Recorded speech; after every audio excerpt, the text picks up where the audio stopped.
Hello, जय हिंद दोस्तों। मैं Akshay Singh Kansai GS for IAS PCS के इस प्लेटफॉर्म में आपका स्वागत करता हूं।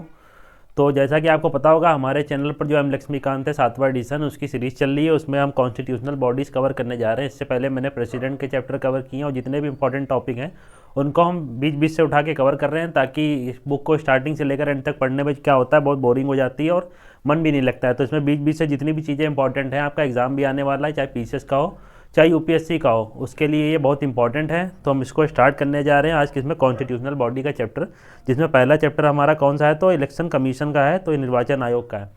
बाकी अगर तैयारी से रिलेटेड कोई दिक्कत आ रही है तो ये मेरे हैंडल्स दिए गए हैं, इस पर आप जाके क्या मतलब कोई भी डाउट एंड क्वेरी पूछ सकते हैं तैयारी से रिलेटेड।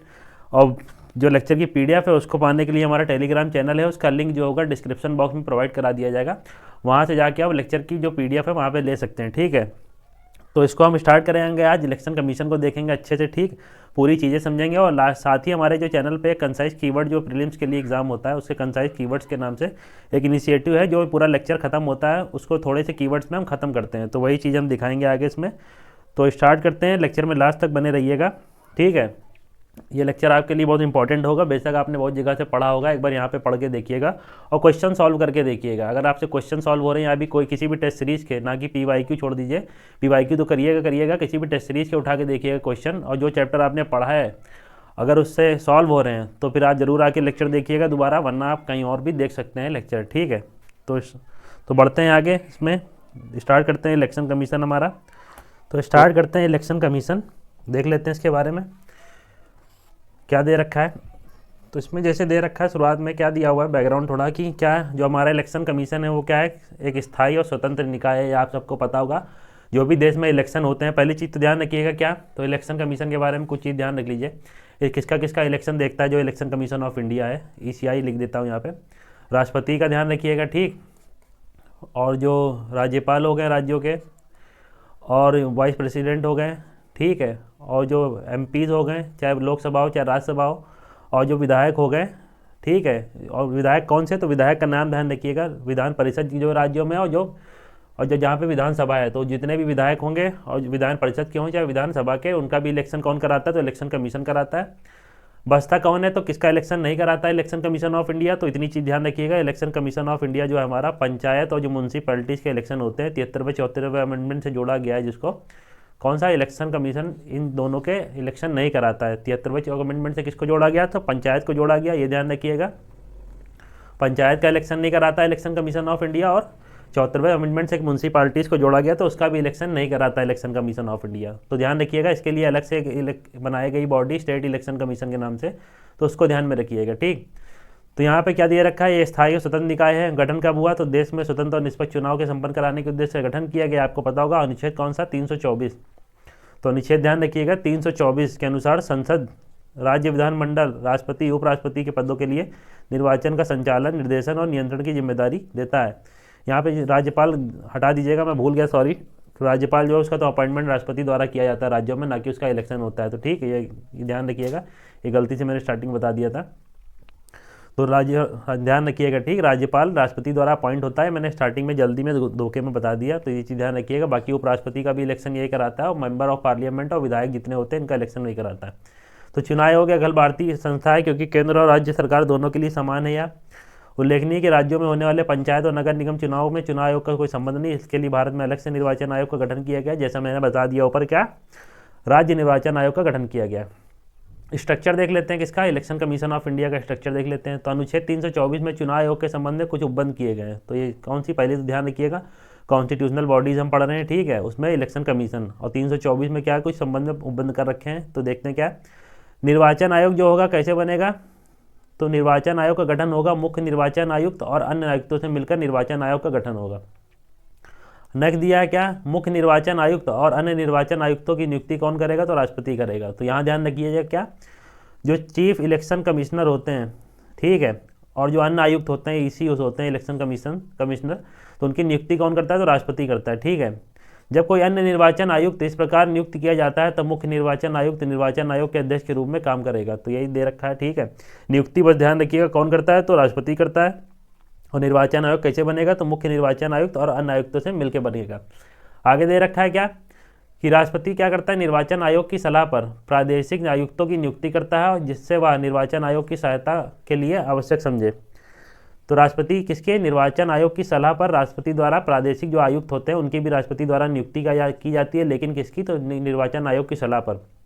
निर्वाचन आयोग से लीजिएगा मतलब क्या, कि जो मुख्य निर्वाचन आयुक्त और अन्य आयुक्त से, ठीक है। और निर्वाचन आयुक्त व प्रादेशिक आयुक्तों की सेवा शर्तें जो इतनी पदावधि होती है निर्धारित कौन करता है, तो राष्ट्रपति द्वारा निर्धारित होती हैं। ध्यान रखिएगा, निर्वाचन आयुक्त हो चाहे और चाहे जितने प्रादेशिक आयुक्त हों, जिनकी नियुक्ति कौन करता है, राष्ट्रपति द्वारा की जाती है। वो क्या करता है, उसकी पदावधि और सेवा की शर्तें। यहाँ 2 पॉइंट ध्यान रखिएगा, पद अवधि लिखी है, पद की अवधि और सेवा की शर्तें तो किसके द्वारा निर्धारित की जाती है, तो राष्ट्रपति द्वारा की जाती है। एक चीज़ और ध्यान रखिएगा, स्वतंत्रता के पॉइंट्स में पॉइंट आएगा कि इंडिपेंडेंस के संबंध में, तो इनकी पदावधि जो सेवा की शर्तें हैं और पदावधि और वेतन भत्ते हैं, इसकी सर्विस के दौरान कम नहीं किए जाते हैं, ठीक है। इंडिपेंडेंस मतलब यही इसकी स्वतंत्रता होती है आयोग की। तो आगे दिया 1950 से 15 अक्टूबर 89 तक निर्वाचन आयोग एक सदस्यीय निकाय था। बेसिकली यहाँ पे ये लिखा हुआ है, क्या हुआ था कि पहले क्या था, निर्वाचन आयोग जो था एक सदस्यीय था, ठीक है। बाद में जो इलेक्शन जो वोट डालने की एज है उसको 21 के हटा के कितनी कर दी गई थी, तो 18 कर दी गई थी। तो जो उम्र थी वोट डालने की वो 21 से कम करके 18 कर दी गई थी। तो जब 18 की गई तो जितने भी वोटर थे उनकी संख्या बढ़ गई, और जब वोटर की संख्या बढ़ गई तो जो एक आयुक्त था इकलौता, वो कार्यभार संभालने में थोड़ा असमर्थ हो रहा था, असहज हो गया। तो उसके लिए क्या किया, 2 अन्य आयुक्तों की नियुक्ति की गई दोबारा। तो यही इसमें लिखा है आगे, जिसमें केवल मुख्य निर्वाचन अधिकारी होता था, कब तक, 1989 तक। फिर मत देने की आयु 21 से 18 की गई, और 16 अक्टूबर 89 के बाद राष्ट्रपति ने आयोग के काम भार को कम करने के लिए 2 अन्य आयुक्तों की नियुक्ति कर दी, यही मैंने बताया। इसके बाद आयोग क्या हो गया, बहुसदस्यीय संस्था के रूप में काम करने लगा, जिसमें 3 निर्वाचन आयुक्त हैं। हालांकि 90 में 2 निर्वाचन आयुक्त के पद को फिर से समाप्त कर दिया गया, फिर 93 में 2 आयुक्तों को नियुक्त कर दिया गया। तो इतनी चीज़ ध्यान न रखिएगा कि कब घटाया गया कब बढ़ाया गया। ध्यान रखिएगा कि 21 से 18 जब की गई तो पहले एक सदस्यीय होता था, फिर उसको बहुसदस्यीय बना दिया गया कार्यभार को कम करने के लिए, यही इसमें दे रखा है, ठीक है। आगे दे रखा है क्या, मुख्य निर्वाचन आयुक्त और 2 अन्य निर्वाचन आयुक्तों के पास समान शक्तियाँ होती हैं, उनके वेतन भत्ते और जो दूसरे भी लाभ हैं वो एक समान होते हैं। तो यदि वेतन भत्ते जितने भी, ना कि मुख्य निर्वाचन आयुक्त के ज़्यादा होंगे और अदर के कम होंगे, मतलब दोनों के बराबर होंगे, एक समान होंगे। तो ये चीज़ ध्यान रखिएगा, चाहे वेतन हो, भत्ते हो, जो भी लाभ मिलते हैं दूसरे घर वर जो भी होता है वो सब किसके समान होते हैं और एक समान होते हैं। जो किसको मिलता है, जैसे सर्वोच्च न्यायालय के न्यायाधीश के समान होते हैं, वही इनका भी जो सर्वोच्च न्यायालय के न्यायाधीश को वेतन भत्ते परिलब्धियाँ और ये सब मिलता है, वही इलेक्शन कमीशन ऑफ इंडिया के मुख्य आयुक्त और अन्य आयुक्त जो है उनको भी वही वेतन भत्ते परिलब्धियाँ उसी समान मिलती हैं। तो ध्यान क्या रखना है, तो इनके वेतन भत्ते जो जितने भी लाभ हैं वो किसके समान है, तो सर्वोच्च न्यायालय, ध्यान रखिएगा, सर्वोच्च न्यायालय सुप्रीम कोर्ट के न्यायाधीश के समान। क्वेश्चन कभी कभी बन जाता है, यहाँ पे पता लगा आपको लिख के दे दिया, यहाँ हाई कोर्ट या उच्च न्यायालय लिख दिया, तो आप यहाँ कंफ्यूज हो जाएंगे, ठीक है। यहाँ सर्वोच्च न्यायालय ध्यान रखिएगा, सुप्रीम कोर्ट सही होगा, ठीक है, ना कि हाई कोर्ट। तो ये ध्यान रखिएगा, सुप्रीम कोर्ट के न्यायाधीश के समान इनके वेतन भत्ते होते हैं, किनके, तो इलेक्शन कमीशन ऑफ इंडिया के मुख्य निर्वाचन आयुक्त और अन्य 2 निर्वाचन आयुक्त होते हैं। तो इतनी चीज़ें इसमें ध्यान में रखिएगा। Independence and powers of election commission, ये देख लेते हैं क्या है। आगे दिया गया क्या कि निर्वाचन आयुक्त के बीच विचार और मतभेद होते हैं, तो उसमें आयोग क्या करेगा, बहुमत के आधार पर निर्णय लेगा। मतलब 3 सदस्यीय निकाय है तो इसमें 2+1 के आधार पर निर्णय लिया जाएगा। मतलब जहाँ पे बहुमत होगा यहाँ पे 2 एक तरफ हो जाएंगे और मुख्य निर्वाचन आयुक्त अगर एक तरफ है तो भी निर्णय कैसे होगा, तो बहुमत के आधार पर होगा, मतलब जो 2 जहाँ पे 2 एक साथ होंगे। कार्यकाल कितना होता है, 6 वर्ष या 65 वर्ष, ये ध्यान जरूर रखिएगा, ठीक है। कार्यकाल 6 वर्ष या 65 वर्ष, जो भी पहले हो किसी भी समय त्यागपत्र दे सकता है, कार्यकाल समाप्त होने से पहले हटाया भी जा सकता है। तो ये चीज़ ध्यान रखिएगा। देख लेते हैं इंडिपेंडेंस क्या है निर्वाचन आयोग की। तो स्वतंत्रता, संविधान का अनुच्छेद 324 निर्वाचन आयोग या चुनाव आयोग के स्वतंत्र और निष्पक्ष कार्य करने के लिए कुछ उपबंध करता है, क्या कि मुख्य निर्वाचन आयुक्त अपनी निर्धारित पदावधि में काम करने की सुरक्षा मुख्य निर्वाचन आयुक्त को उसके पद से उसी रीति और उन्हीं आधारों पर हटाया जा सकता है जैसे कि उच्चतम न्यायालय के न्यायाधीश को। तो ध्यान रखिएगा, वेतन भत्ते परिलब्धियां भी समान है और उसी प्रकार से उसको भी हटाया जा सकता है जैसे कि सुप्रीम कोर्ट के न्यायाधीश को। तो इतनी चीज़ ध्यान रखिएगा, उच्चतम न्यायालय के न्यायाधीशों को जिस प्रकार से हटाया जा सकता है उसी प्रकार से मुख्य निर्वाचन आयुक्त को उनकी पदावधि से हटाया जा सकता है, ठीक, अन्यथा नहीं। दूसरे शब्दों में उन्हें दुर्व्यवहार या अक्षमता के आधार पर संसद के दोनों सदनों में विशेष बहुमत पारित करनी पड़ेगी। तो ये चीज़ ध्यान रखिएगा, दोनों सदनों में विशेष बहुमत पारित होनी पड़ेगी, उसके बाद ही राष्ट्रपति द्वारा उन्हें हटाया जा सकता है। तो यहाँ पे एक पॉइंट ध्यान रखिएगा, जब किसी व्यक्ति या संस्था के किसी अध्यक्ष या जो भी सदस्य होते हैं अगर उनको संसद में निर्णय लिया जाता है बहुमत या विशेष बहुमत के आधार पर, तो वो जो व्यक्ति या सदस्य होता है वो क्या राष्ट्रपति के प्रसाद पर्यंत नहीं होता है। तो ये चीज़ ध्यान रखिएगा, क्या लिखा है, राष्ट्रपति के प्रसाद पर्यंत नहीं है। क्यों नहीं है? क्योंकि इसमें संसद में क्या किया जाता है, विशेष बहुमत पारित करके इसको हटाया जाता है। ठीक, और जो राष्ट्रपति के प्रसाद पर्यंत होते हैं उनका मतलब क्या होता है, संसद में विशेष बहुमत की आवश्यकता नहीं होती, वहाँ पर राष्ट्रपति सीधे अपने हटा सकता है मंत्रिपरिषद की जो उसकी सलाह होती है उसके आधार पर।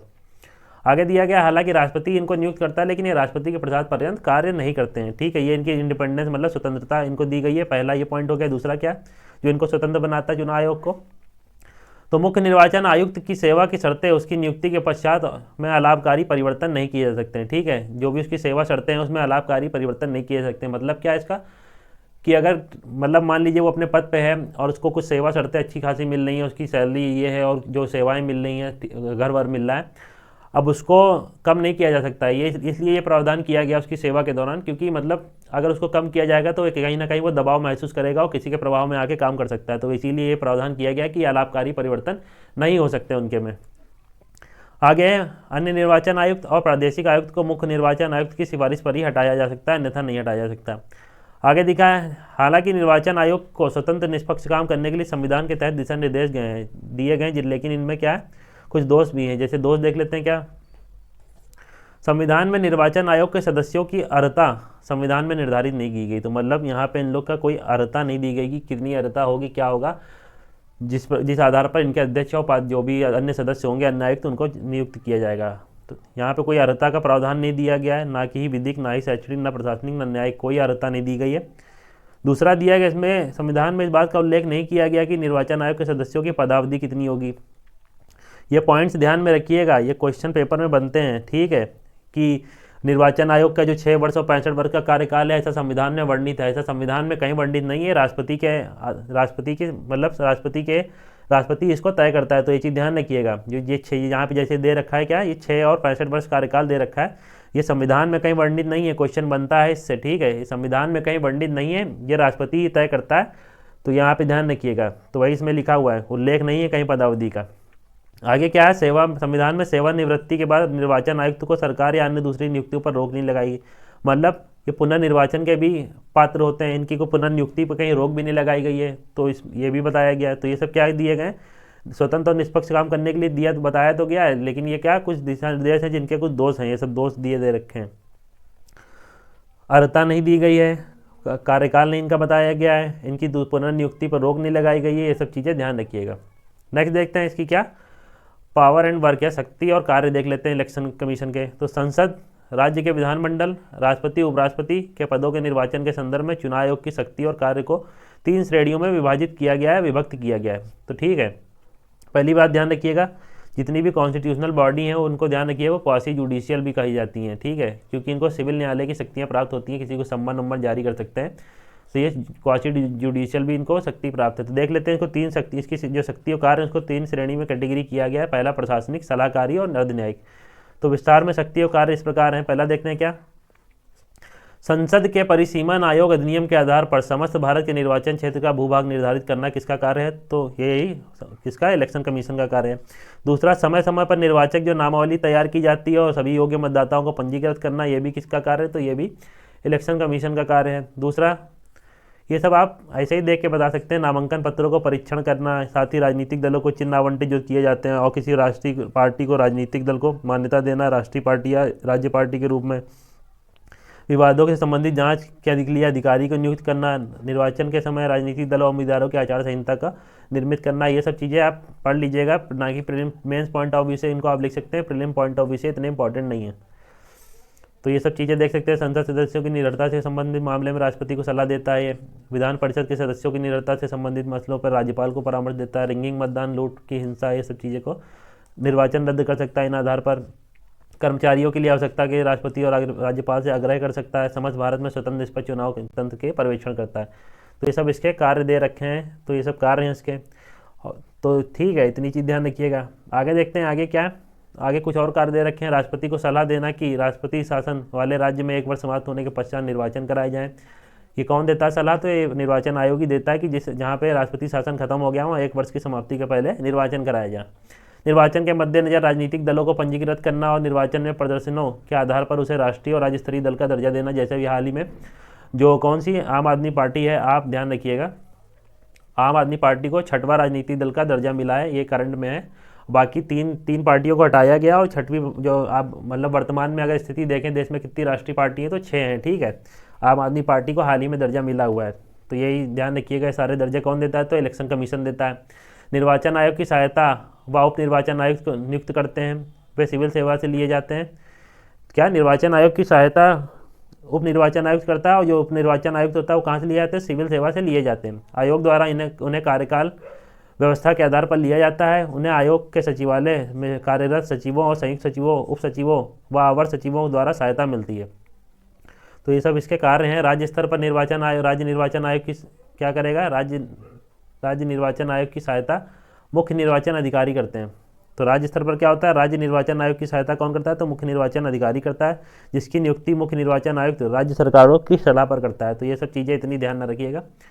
जो ध्यान रखना था, राष्ट्रपति निर्वाचन आयोग अन्य निर्वाचन आयुक्तों की नियुक्ति करता है। कार्यकाल भी राष्ट्रपति डिसाइड करता है। वेतन भत्ते परिलब्धियां कार्यकाल के दौरान कम नहीं किए जा सकते हैं। और इसमें इनके संबंध में कोई भी क्या, तो इनके संबंध में यहाँ पे कोई भी वैसा नहीं दे रखा है कि अर्हता क्या होंगी इनकी, और मिनिमम एज भी नहीं दे रखी है, ये भी ध्यान रखिएगा। कोई न्यूनतम आयु नहीं दे रखी है इनकी कि कितनी न्यूनतम आयु होगी। अर्हता में यहाँ ध्यान रखिएगा, इनकी कोई मिनिमम एज भी नहीं दे रखी है, तो ये चीज़ ध्यान रखिएगा। एज के संबंध में भी कोई प्रावधान नहीं है कि कितनी मिनिमम होगी, मैक्सिमम, लेकिन कार्यकाल 6 वर्ष या 65 वर्ष की आयु तक होगा मैक्सिमम।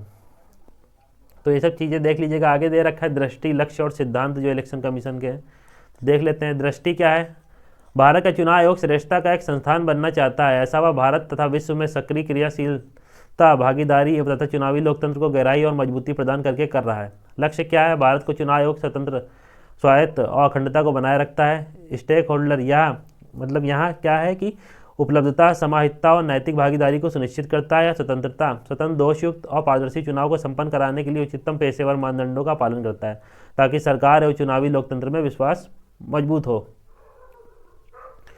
कुछ निदेशक सिद्धांत इसके क्या हैं, तो देख लेते हैं। आयोग ने इसके लिए निदेशक सिद्धांत बनाए हैं जो सही प्रशासन के लिए जरूरी हैं। पहला निदेशक सिद्धांत के आयोग का कि संविधान में दिए स्वतंत्रता, समता, निष्पक्ष और स्वतंत्रता आदि मूल्यों को बनाए रखेगा और निर्वाचित सरकार के निरीक्षण, निर्देशन, नियंत्रण के लिए कानून का शासन बनाए रखेगा। दूसरा क्या है, महत्तम विश्वसनीयता, स्वतंत्रता, शुचिता, पारदर्शिता, सच्चरित्रता, जवाबदेही, स्वायत्तता, पेशेवर दृष्टिकोण के साथ चुनाव संपन्न करवाना। ये तीसरा दे रखा है। समावेशी, मतदाता केंद्रित तथा मतदाता स्नेही वातावरण चुनाव प्रक्रिया।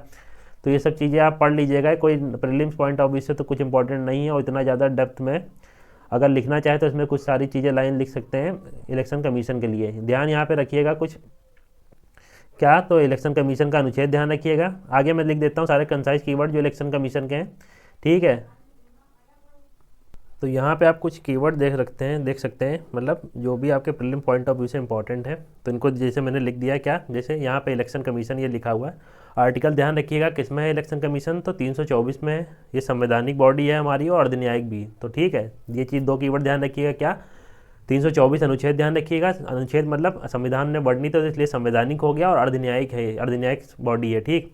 और चीफ इलेक्शन कमीशन और अदर जो इलेक्शन कमिश्नर है हमारे, मुख्य चुनाव आयुक्त और अन्य चुनाव आयुक्त जो है, उनकी नियुक्ति कौन करता है, तो राष्ट्रपति करता है, ठीक। और राष्ट्रपति इनकी वेतन भत्ते परिलब्धियाँ और जो कार्यकाल है वही इसका राष्ट्रपति निर्धारित करता है। तो इतनी चीज़ ध्यान रखिएगा। और ये शुरुआत में 3 सदस्यीय निकाय नहीं था, प्रारंभ में ये केवल 1 सदस्यीय निकाय था। उसके बाद कार्य बोझ बढ़ा। 21 साल से जब 18 साल की उम्र कर दी गई किसकी, तो 21 से 18 साल के जब मतदाताओं की उम्र कर दी गई तो कार्य बोझ बढ़ गया। उसी समय राष्ट्रपति ने 2 अन्य आयुक्तों की नियुक्ति की। उसके बाद में उसको कम किया गया, फिर से पुनः क्या कर दिया गया, इसको बहुसदस्यीय निकाय बना दिया गया। अर्हता कहीं डिसाइड नहीं है कि मतलब यहाँ पे क्या कोई भी अर्हता नहीं दे रखी है कि किसी भी चीफ फील्ड में कि इनके लिए क्या जरूरी होना चाहिए क्या नहीं होना चाहिए। जैसे अर्हता का मतलब ये मान लीजिए, जैसे राष्ट्रपति के लिए अर्हता क्या दे रखी है कि 35 वर्ष की आयु पूरी कर चुका हो, लोकसभा का सदस्य निर्वाचित होने के लिए पात्र हो, साथ ही और भी कुछ जो दे रखी है। उसी प्रकार से जो इलेक्शन कमीशन, अगर कोई इलेक्शन कमिश्नर किसी को नियुक्त होना है, सीईसी चीफ मुख्य निर्वाचन आयुक्त, तो उसके लिए कोई अर्हता यहाँ पे देनी रखी। साथ ही टेन्योर क्या दे रखा है, तो 6 वर्ष या 65 वर्ष। तो 6 वर्ष और 65 वर्ष जो है ये भी संविधान में कहीं वर्णित नहीं है। इसको डिसाइड कौन करता है, तो इसको राष्ट्रपति डिसाइड करता है, ठीक है। और यहाँ पे कोई मिनिमम एज भी नहीं दे रखी है, ठीक है, न्यूनतम कोई आयु भी नहीं दे रखी है कि न्यूनतम आयु इतनी होगी तभी कोई मुख्य निर्वाचन आयुक्त बन सकता है। मैक्सिमम आयु दे रखी है 65 वर्ष पर रिटायरमेंट हो जाएगा, लेकिन न्यूनतम कोई आयु नहीं दे रखी है। पुनः नियुक्ति के भी पात्र होते हैं, मतलब अपना जब ये अपने पद छोड़ते हैं यहाँ पे इलेक्शन कमिश्नर का, तो उसके बाद भी किसी और पद पे भी नियुक्त हो सकते हैं। ऐसा संविधान में कहीं भी प्रावधान नहीं दिया है कि ये पुनः नियुक्ति के पात्र नहीं होंगे। जैसे यूपीएससी के जो अध्यक्ष होते हैं वो पुनः नियुक्ति के पात्र नहीं होते हैं, ठीक है। जैसे सुप्रीम कोर्ट के जजेस होते हैं वो पुनः नियुक्ति के पात्र नहीं होते हैं। तो वो सब चीज़ें ध्यान रखिएगा। साथ ही इलेक्शन कमीशन है तो चुनाव कराएगा ही चुनाव कराएगा। तो देश में जितने भी चुनाव होते हैं किसको छोड़ के, पंचायत और नगर पालिका के, यहाँ 73 74 लिख रखा है मैंने अमेंडमेंट के तहत, पंचायत और नगर पालिकाओं को चुनाव, मतलब नगर पालिकाओं को इसमें संविधान में शामिल किया गया था। तो इन दोनों को छोड़ दिया जाए तो इन दोनों के चुनाव को छोड़कर जितने भी चुनाव होते हैं वो किसके द्वारा संपन्न कराए जाते हैं, तो इलेक्शन कमीशन ऑफ इंडिया के द्वारा संपन्न कराए जाते हैं। इनके लिए एक अलग से बॉडी बनी हुई है, स्टेट इलेक्शन कमीशन या राज्य निर्वाचन आयोग। तो इतनी चीज़ें इसमें ध्यान रखिएगा प्रीलिम पॉइंट ऑफ व्यू से, इससे ज़्यादा इस चैप्टर से और कुछ इंपॉर्टेंट नहीं है। बाकी अगर ये पूछ ले मतदाता सूची कौन तैयार करता है, ये आपको पता ही होगा, इलेक्शन कमीशन करता है। राष्ट्रीय पार्टी जो राज्य पार्टी का दर्जा कौन देता है, ये भी इलेक्शन कमीशन ही देगा। एक बार लेक्चर और देखेंगे, ये सब चीज़ें आपको अच्छे से समझ में आ जाएंगी। तो इन चीज़ों को कहीं पॉइंट नोट कर लीजिएगा, ताकि जब प्रीलिम्स का पेपर आए तो रिवीजन के लिए सब अच्छे से आपका रिवीजन हो जाए। तो हमारा वीडियो लेक्चर खत्म होता है यहीं पे। बाकी लेक्चर की पीडीएफ के लिए जो लिंक होगा डिस्क्रिप्शन बॉक्स में प्रोवाइड करा दिया जाएगा टेलीग्राम चैनल का, वहाँ लेक्चर की पीडीएफ ले सकते हैं। और चैनल को सब्सक्राइब कर लीजिएगा अगर पहली बार वीडियो लेक्चर देख रहे हैं, ताकि आने वाले जो वीडियो है उनकी नोटिफिकेशन आप तक पहुँचती रहे, ठीक है। तो मिलते हैं तब तक के लिए नेक्स्ट वीडियो लेक्चर में। Good bye.